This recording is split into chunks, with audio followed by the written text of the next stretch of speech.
सत्य समाचार, तटस्थ समाचार, समाज बदल्ने हाम्रो अभियान। नमस्कार, म हुँ पूजा प्रकाश। यहाँहरू हेर्दै हुनुहुन्छ टाइम समाचार। धनुषाको मुखियापट्टी मुसर्निया गाउँपालिकामा कार्यरत कर्मचारीमाथि कुटपिट भएको घटनाप्रति नेपाल निजामती कर्मचारी युनियनले भर्त्सना गरेको छ। नेपाल निजामती कर्मचारी युनियनले एक विज्ञप्ति जारी गर्दै घटनाप्रति गम्भीर ध्यान आकर्षण भएको जनाएको छ। गत माघ 25 गते मुखियापट्टी मुसर्निया गाउँपालिकाको कार्यालयमा कार्यरत कर्मचारीद्वारा अधिकृत छैठौं श्रवण कुमार यादव र आन्तरिक लेखा परीक्षक सहायक 5औं नवीन कुमार शाहमाथि सोही गाउँपालिकाका अध्यक्ष जय कुमार यादव र निमित्त प्रमुख प्रशासकीय अधिकृत राम पुकार दास लगायत उनको आसपास समेतको समूहले कुटपिट र गाली बेइज्जती समेत गरेको आरोप लगाएको छ। नेपाल निजामती कर्मचारी युनियनले जारी गरेको विज्ञप्तिमा भनिएको छ, घटनाप्रति यस निजामती कर्मचारी युनियन जिल्ला कार्य समिति धनुषाको गम्भीर ध्यान आकर्षण भएको छ। युनियन परिवार घोर भर्त्सना गरी घटनाप्रति खेद प्रकट गर्दछौं। राष्ट्रिय सेवामा अहोरात्र खटिएका राष्ट्रिय सेवक कर्मचारीमाथि गरिएको भौतिक एवं मानसिक आक्रमण समग्र राष्ट्र सेवक कर्मचारीमाथिकै प्रहार हो भन्ने हाम्रो ठहर रहेको छ। यस किसिमको अमानवीय कार्यमा संलग्न दोषीमाथि कडाभन्दा कडा कारबाहीका लागि सम्बन्धित निकाय समक्ष जोरदार माग गर्दछौं। युनियनले दोषीमाथि उचित कारबाही तथा पीडितले न्याय नपाए नेपाल निजामती कर्मचारी युनियन जिल्ला कार्य समिति धनुषाले चरणबद्ध आन्दोलन गर्ने चेतावनी समेत दिएको युनियनका उपाध्यक्ष चन्द्रनारायण मण्डल र सचिव प्रकाश कुमार करणद्वारा हस्ताक्षरित विज्ञप्तिमा उल्लेख छ। सप्तरीमा ऋण तिर्न नसकेर फेरि एकजनाले आत्महत्या गरेका छन्। 10 पुसमा सप्तरीकै छिन्नमस्ता गाउँपालिका 2 रामपुरका 45 वर्षीय रामदेव मरिकडोमले ऋण तिर्न नसकेर आत्महत्या गरेको घटना सेलाउन नपाउँदै एक महिलाले ऋणकै कारण आत्महत्या गरेकी छन्। सप्तरीको कञ्चनरूप नगरपालिका 9 विष्णु मन्दिर टोलका भीम बहादुर भुजेलकी 58 वर्षीय शान्ता कुमारी भुजेल पासोमा झुन्डेको अवस्थामा मृत भेटिएकी हुन्। सप्तरीका प्रहरी प्रवक्ता डीएसपी नरेश सिंहका अनुसार शान्ता सोमबार बिहान घर नजिकै आँपको बगैँचामा रुखमा गम्छाले पासो लागेको अवस्थामा मृत भेटिएकी हुन्। शान्ताको शवको पोस्टमार्टम गरी मृतक परिवारलाई जिम्मा लगाइएको र घटना विषयमा थप अनुसन्धान भइरहेको डीएसपी सिंहले बताए। स्थानीयका अनुसार शान्ताले लिएको ऋण तिर्न नसकेर लघुवित्त तथा साहु महाजनको दबावले तनावमा आत्महत्या गरेकी छन्। भुजेल परिवारको सम्पत्तिको नाममा रहेको 10 दूर घटघडेरी पनि 1 वर्ष अघि एक साहुको नाममा पास गरी ऋण लिएका थिए। कञ्चनरूप नगरपालिकाकी उपमेयर मुना कुमारी पोखरेलले घटनास्थलमा जाँदा स्थानीयहरूले ऋणकै कारण तनावले आत्महत्या गरेको बताउनुभयो। केही दिन अघि उनको श्रीमान भीम बहादुर उपमेयर पोखरेलको घरमा गएका थिए। त्यहाँ एक रात बास बसेपछि बिहान पख भीम बहादुरले साहु महाजनले आफूलाई ऋण तिर्न दबाब दिइरहेको सुनाएको उपमेयर पोखरेलले बताइन्। उपमेयर पोखरेलका अनुसार शान्ताको 25 लाख जति ऋण छ। स्थानीयका अनुसार ऋणको कारणले गर्दा आत्महत्या गरेको बताएका छन्। विकास ब्याङ्कको शाखा महलीमा लामो समयदेखि आबद्ध रहेकी स्थानीयले बताएका छन्। शिलान्यास भएको 8 वर्ष बितिसक्दा पनि पुल निर्माण नभएको भन्दै रौतहटका एक सञ्चारकर्मी आमरण अनसनमा बसेका छन्। गौर नगरपालिका 4 टिकुलियामा रहेको लालबकैया नदीको पुल 8 वर्ष बितिसक्दा पनि निर्माण सम्पन्न गराउन कसैले चासो नदिँदा स्थानीयले पीडा खेप्नु परेको भन्दै सञ्चारकर्मी सञ्जय साहनी सोमबार साँझदेखि आमरण अनसनमा बसेका छन्। विक्रम सम्वत 2071 साल कार्तिक 29 गते तत्कालीन प्रधानमन्त्री सुशील कोइरालाले गौर नगरपालिका 4 टिकुलिया घाट स्थित लालबकैया नदीमा बग्ने पक्की पुलको निर्माण गर्ने जिम्मा पप्पू कन्स्ट्रक्सनले पाएको थियो। विक्रम सम्वत 2074 असार महिनासम्ममा निर्माण सम्पन्न हुनुपर्ने पुल शिलान्यास भएको 8 वर्ष बितिसक्दा पनि 50% भन्दा बढी काम सम्पन्न हुन सकेको छैन। 225 मिटर लामो सो पुल 16 करोड 86 लाख लागतमा निर्माण हुने योजना थियो। पप्पू कन्स्ट्रक्सनले काम नगरेपछि सडक डिभिजन कार्यालयले सो ठेक्का रद्द गरेको थियो। रद्द गरेको ठेक्कामा फेरि काम गराउन सडक विभागले अर्को टेन्डर आह्वान गर्न सकेको छैन। गौर र ईशनाथ नगरपालिकालाई जोड्ने उक्त पुल निर्माण नहुँदा दुवै पालिकाका बासिन्दाले आपत जावतमा कठिनाई भोगिरहेका छन्। पुल निर्माण तत्काल काम सुरु गर्न दबाब दिन आफू अनसनमा बसेको सहनीले बताए। प्रधानमन्त्री पुष्पकमल दाहाल प्रचण्डले दक्षिण कोरियाका राष्ट्रपतिका विशेष दूत सुङ मिन जङ सहितको 8 जनाको टोलीसँग शिष्टाचार भेटवार्ता गर्नुभएको छ। प्रधानमन्त्रीको निवास बालुवाटारमा मंगलबार बिहान भएको भेटवार्तामा दुई देश बीचको आपसी सम्बन्ध, आपसी हित र चासोको विषयमा छलफल भएको प्रधानमन्त्रीको सचिवालयले जनाएको छ। यो अवसरमा द्विपक्षीय सम्बन्धलाई थप सुदृढ बनाउने, आर्थिक सहयोग आदान प्रदान लगायतका विषयमा महत्त्वपूर्ण छलफल भएको थियो। भेटवार्तामा ईपीएस मार्फत अझ बढी श्रमिक कोरिया लैजाने, दक्षिण कोरियाबाट नेपालमा प्राप्त सहयोग बढाउने विषयमा पनि छलफल भएको थियो। आउँदो वर्ष नेपाल र दक्षिण कोरिया बीच कूटनीतिक सम्बन्ध सुरु भएको 50 वर्ष पुग्ने भएकाले त्यसलाई भव्यताका साथ मनाउने विषयमा पनि छलफल भएको जनाएको छ। नेकपा एमालेका अध्यक्ष केपी शर्मा ओलीले नेपालको अहिलेको राजनीतिक अवस्था फेर्न देशी विदेशी शक्तिहरू लागि परेको बताउनु भएको छ। मंगलबारबाट काठमाडौँमा सुरु भएको अनेरा सोईको 23औं राष्ट्रिय सम्मेलनलाई सम्बोधन गर्दै अध्यक्ष ओलीले अहिलेको राजनीतिक अवस्था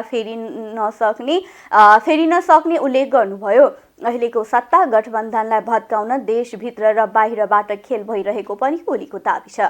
उहाँले देशमा विभिन्न समस्याहरू रहेका र त्यो समस्या समाधान एमालेले गर्ने उल्लेख गर्नुभयो। अध्यक्ष ओलीले मातृभूमिको रक्षा एमालेले मात्र गर्ने दाबी गर्नुभयो।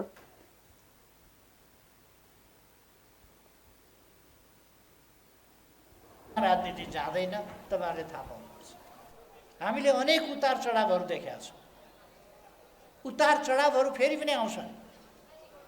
अहिले साथीहरू काफी प्रसन्न भएको देख्छु म। हामीले 5 दलीय गठबन्धन तोडेर अर्को एउटा सरकार बनाएका छौँ। यो सफलताको कुरा हो। तर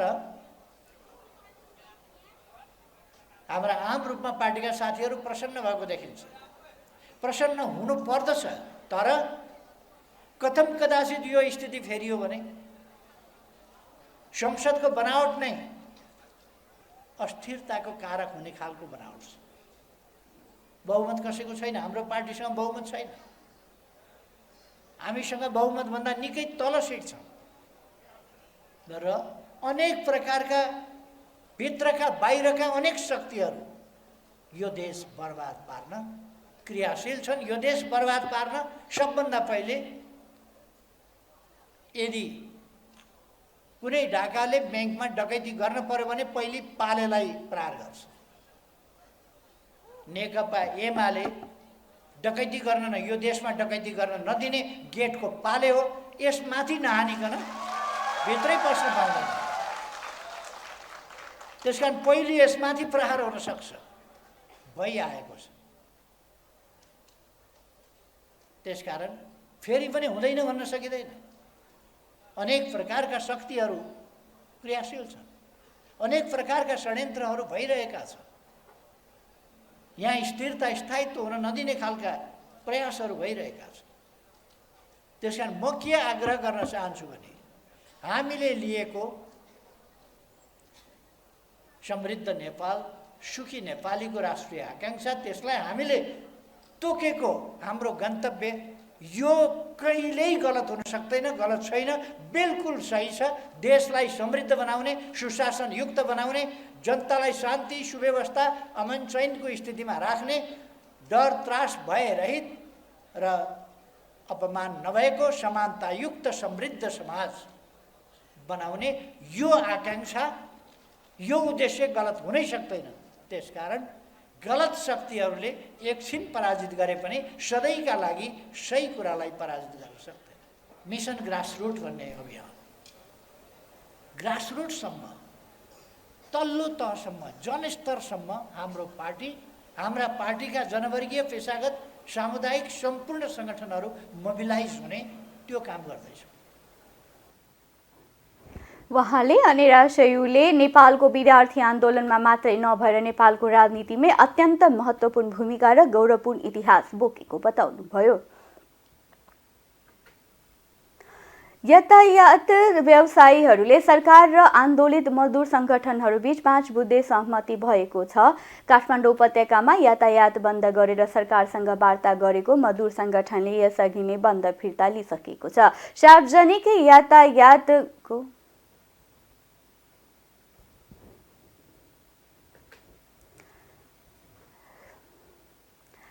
सार्वजनिक यातायातको सुझावका दलका प्रतिवेदन प्राप्त नहुन्जेलसम्म यसअघि आह्वान गरिएका सबै कार्यक्रम स्थगन गर्ने सहमति भएको छ।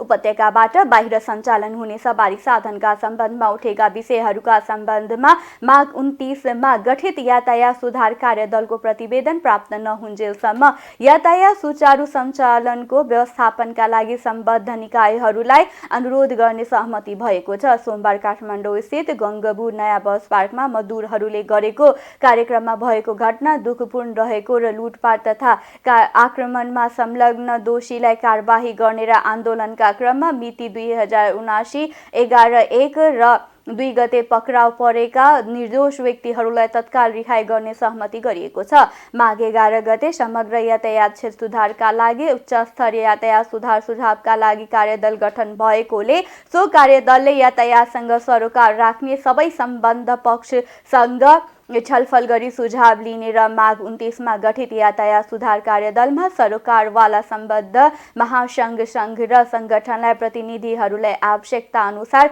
आमन्त्रण गर्ने सहमति गरिएको छ। यसले चाहिँ हाम्रो भान्साको समस्या होस् हैन, सबै कोणबाट यसले प्रभावित पार्छ। त्यसैले राष्ट्रिय यातायात क्षेत्रलाई प्राथमिकताका साथ हामीले लिन्छौँ र त्यसलाई जुन प्रकारले समन्वयात्मक ढङ्गले सम्बोधन गर्नुपर्ने हो त्यो दिशातिर सरकार गम्भीर छ। म यो कुरा फेरि दोहोऱ्याउन चाहन्छु। तेस्रो कुरा, यसलाई हामीले कसरी हल गर्न खोजिराखेका छौँ भन्दाखेरि अहिले हाम्रो मन्त्रालयले यातायात व्यवस्था सुधार कार्यदल भनेर एउटा कार्यक्रम बनायो। त्यो पनि समस्याहरूलाई एक ठाउँमा राखेर हामीले राष्ट्रिय जीवनको अत्यन्तै सरकारको महत्त्वपूर्ण क्षेत्रको रूपमा राष्ट्रिय यातायात व्यवसायलाई कसरी सही ढङ्गले अगाडि बढाउने र यससँग सम्बन्धित सबै पक्षहरूलाई ठिक ढङ्गले उनीहरूको हक अधिकारलाई पनि सम्बोधन गर्ने गरी कसरी अगाडि बढ्ने भनेर पहिला समग्रमा यातायात क्षेत्रको समस्या समाधान गर्न कार्यदल हामीले बनाइसकेका छौँ। अब ठोस रूपमा के गर्ने भन्ने बारेमा चाहिँ जहाँ कुटपिटमा संलग्न छ, पक्राउ नपरेकोहरूलाई पक्राउ गर्नुहोस्, मजदुर साथीहरूलाई जो कुटपिट गरेको छ र कारबाहीको प्रक्रिया अगाडि बढाउनुहोस्। यो एउटा गर्ने। हाम्रो कार्यथलोमा हामी जाने सन्दर्भमा कतिपय साथीहरूले यहाँ चाहिँ यो राज्यको जिम्मेवार हिसाबले राज्यले चाहिँ गरिसकेपछि त्यहाँ जानु हुँदैन थियो भन्ने कुरालाई पनि त्यसलाई खण्डन गर्दै उप प्रधानमन्त्रीज्यूले त्यो जानु उपयुक्त थियो भन्ने कुरा हामीले जुन हिजो निर्णय गरेको थियो त्यो सही छ भन्ने कुरा हामीले थाहा पाएका छौँ। र त्यसपछि लोत्सेको जुन दादागिरी छ त्यसको बारेमा छानबिन गर्नका निमित्त जुन मन्त्रालयले कमसेकम महानगरपालिकासँग कोर्डिनेसन गरेर यातायात मजदुर सङ्गठनलाई पनि राखेर व्यवसायी महासङ्घलाई पनि राखेर जुन हिसाबले चाहिँ नि यसलाई छानबिन गर्ने र यसमा विशेष गरिकन जुन बनेको यातायात सुधारका निमित्त कार्यदलले पनि त्यसको बारेमा अध्ययन गर्ने भन्ने जुन खालको हामीले कोन सभा गर्ने भनेका छौँ, प्रदेश सरकारहरूलाई पनि गएर ध्यानाकर्षण दिने भनेका छौँ, आन्दोलन किन भन्ने एउटा पर्चा बनाएर प्रत्येक मजदुरको हातमा दिने भनेका छौँ र सँगसँगै त्यसपछि हामीले एकपटक 10 गते चाहिँ र्याली गर्ने भनेका छौँ र दोस्रो चरणको यदि त्यो बेलासम्म हाम्रो चाहिँ जुन यातायात क्षेत्र सुधारका निमित्त कार्यदल जुन बनेको छ त्यसले 8 गतेसम्म फागुनको 8 गतेसम्म त्यसले एक खालको रिपोर्ट मन्त्रालयले दिने भनेको छ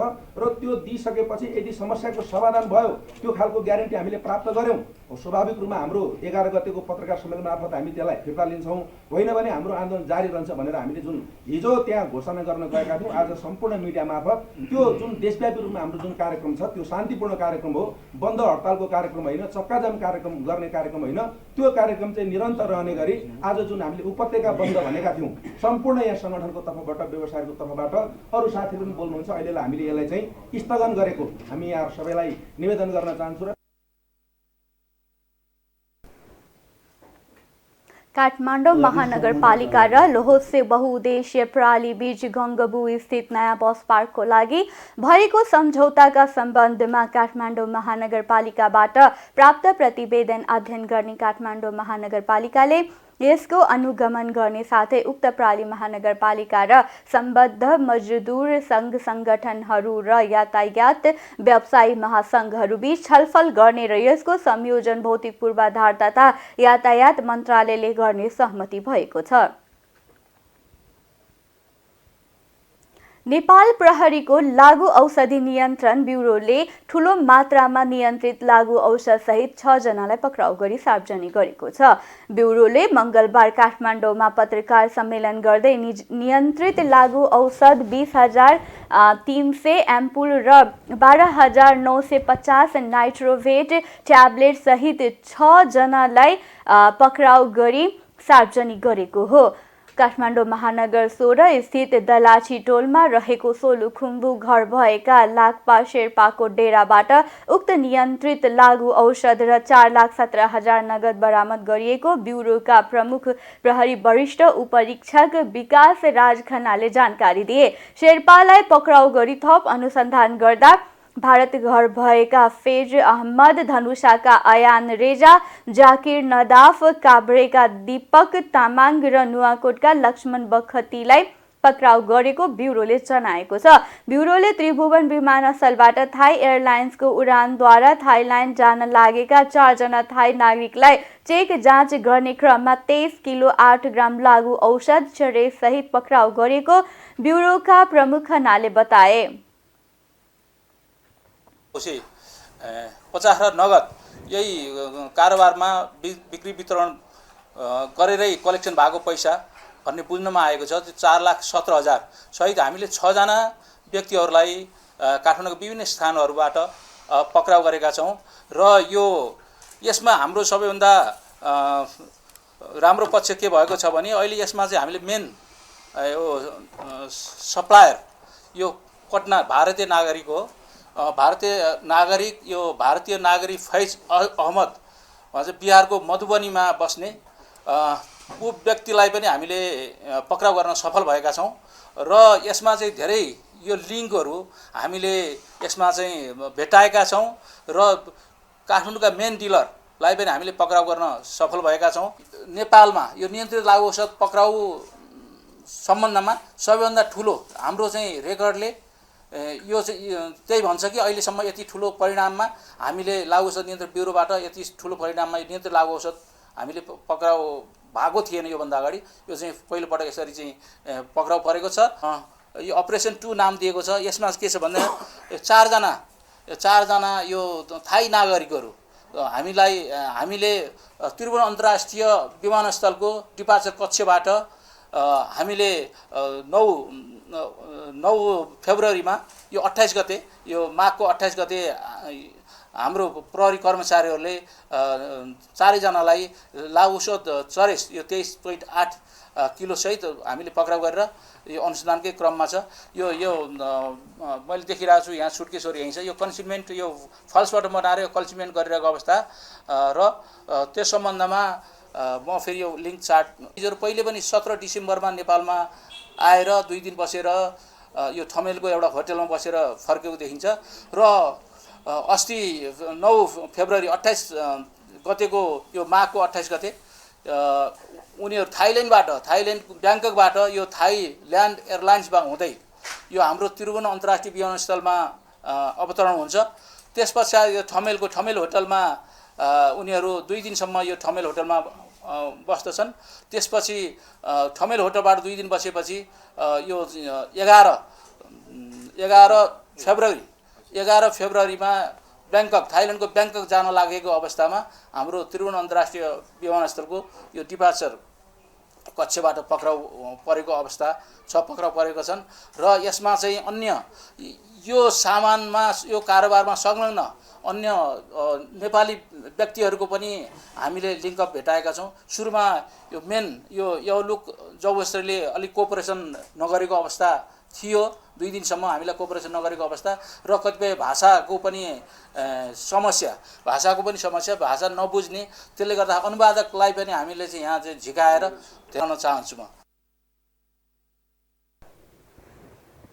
त्यस्तै ब्युरोले काठमाडौँको सिना मङ्गलबाट 39 ग्राम खैरो हिरोइन सहित रोशन रिसाल र अमित श्रेष्ठलाई पक्राउ गरेको छ। 12 ग्राम खैरो हिरोइन सहित कोटेश्वरबाट 1 जनालाई पक्राउ गरिएको ब्युरोले जनाएको छ।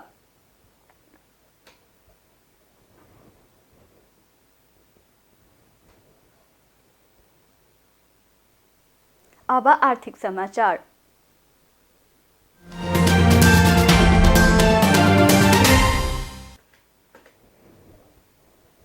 भारतमा थोक मूल्य वृद्धि दर घटेको छ। गएको महिना त्यहाँ थोक मूल्यमा आधारित मुद्रास्फीति WPI गत वर्षको सोही अवधिको तुलनामा 4.73% रहेको वाणिज्य मन्त्रालयले मङ्गलबार सार्वजनिक गरेको प्रारम्भिक तथ्याङ्कले देखाएको छ।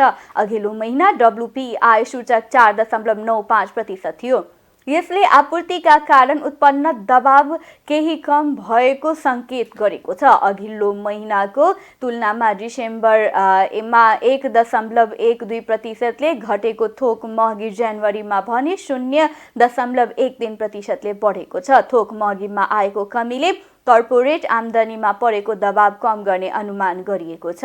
यसले खुद्रा मुद्रास्फीति थप घटाउन मद्दत गर्ने देखिन्छ। खनिज इन्धन, केमिकल र केमिकलका प्रोडक्ट, टेक्सटाइल, कच्चा पेट्रोलियम र प्राकृतिक ग्यास र खाद्य वस्तुको भावमा आएको कमीका कारण समीक्षा अवधिमा थोक महँगी घटेको एउटा विज्ञप्तिमा मन्त्रालयले भनेको छ। डिसेम्बरको WPI पनि 22 महिनाकै न्यून थियो।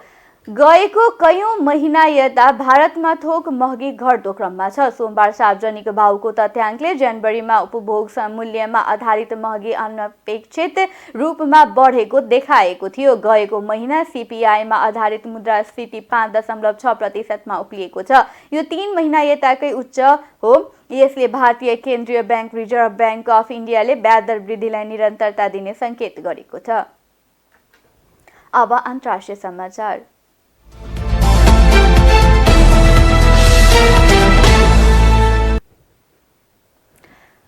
भारतको आयकर विभागले बीबीसीको भारतमा रहेका कार्यालयहरूमा खनतलासी गरेको छ।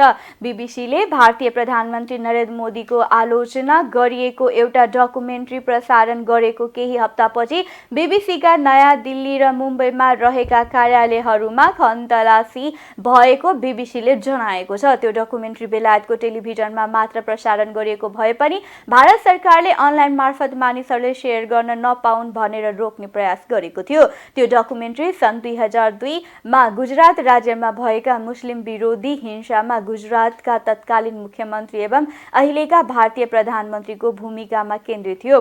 भारतको सत्तारूढ भारतीय जनता पार्टीका प्रवक्ता गौरव भाटियाले बीबीसीलाई संसारको सबैभन्दा भ्रष्ट संगठनको संज्ञा दिँदै खनतलासीको काम कानुन सम्मत रहेको तर्क गर्नुभएको छ। विपक्षी दल कांग्रेसका महासचिव केसी वेणुगोपालले मोदी सरकार आलोचनाबाट डराएको देखिएको प्रतिक्रिया दिनुभएको छ। बीबीसीले विज्ञप्ति निकालेर सरकारी अधिकारीहरूलाई पूर्ण सहयोग गरेको भन्दै यो अवस्थाको समाधान चाँडोभन्दा चाँडो निस्कियोस् भन्ने चाहेको बताएको छ। टर्कीमा भूकम्प गएको 178 घण्टापछि एक 70 वर्षीय महिला र 6 वर्षीय बालिकाको जीवितै उद्धार भएको छ। हाते प्राप्तमा भत्किएको एउटा 3 तले घरको भग्नावशेषमा 70 वर्षीय महिला र आदियामानमा रहेको एक एपार्टमेन्टको भग्नावशेषबाट 6 वर्षीय बालिकाको जीवितै उद्धार भएको उद्धारकर्मीलाई उद्धृत गर्दै बीबीसीले जनाएको छ। यसअघि ग्याजिएन्टेप प्रान्तमा पनि भूकम्प गएको 170 घण्टापछि 40 वर्षीय पुरुषको जीवितै उद्धार भएको थियो।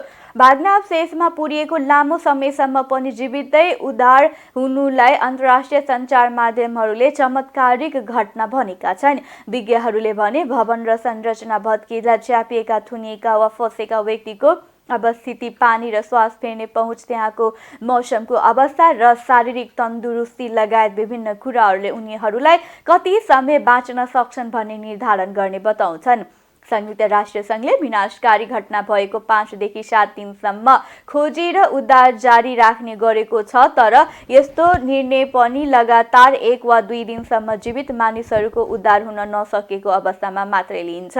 यसैबीचमा टर्कीमा सोमबार बिहान र दिउँसो गएको भूकम्पका कारण ज्यान गुमाउनेको संख्या 36,000 नाघेको छ। टर्कीमा 31,643 जना र सिरियामा 4,614 जना गरी 36,257 जनाको ज्यान गएको अल जजिराले जनाएको छ। अब खेल समाचार।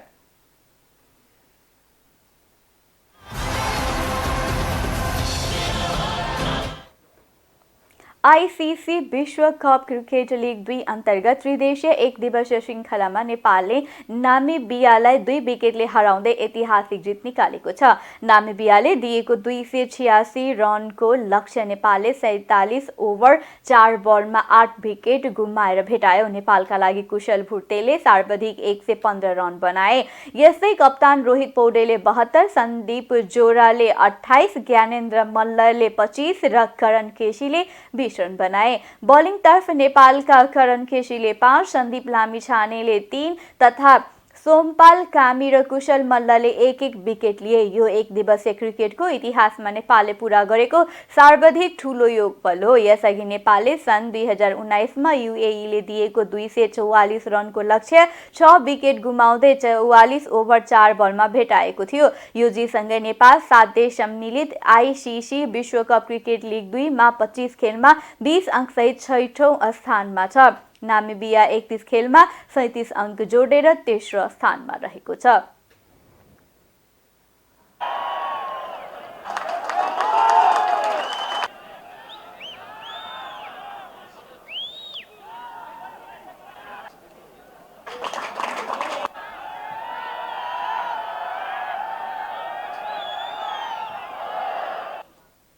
हस्त अहिलेलाई टाइम समाचार यति नै। हेर्दै रहनुहोला टाइम्स टेलिभिजन। आज्ञा दिनुहोस्। नमस्कार।